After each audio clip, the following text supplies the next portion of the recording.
There's been a lot of surveys and studies out in the marketplace that talk about the role of a B2B salesperson being dead, or that marketing's the new sales for B2B businesses. And I think the first point would be that we don't believe that to be true, and we don't see that in the work that we do for our clients, and we work with a number of B2B organizations.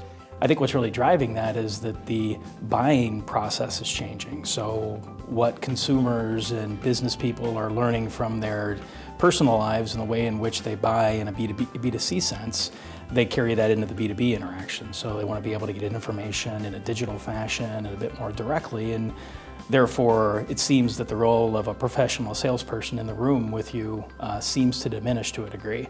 And we only see that for really a portion of the B2B space. Where we do see it are in circumstances where I'm selling a commodity or a standard product and I can do it online directly in a commerce model. Shouldn't be any surprising to anyone that a salesperson isn't involved in that circumstance, so that's a portion of B2B. But for the lion's share of the work where a professional salesperson is involved, their role is important as ever, and it requires that mix between digital content and the conversations they have in a room with a client.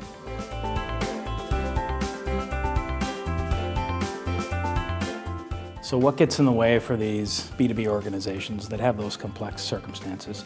I think the biggest is that they still adhere to a traditional selling model. So the focus on how do they want to sell as opposed to how the buyer wants to buy. I mean, the short answer is that no longer can you follow a process that you want to follow. It's all about the ways in which the buyer wants the process to go.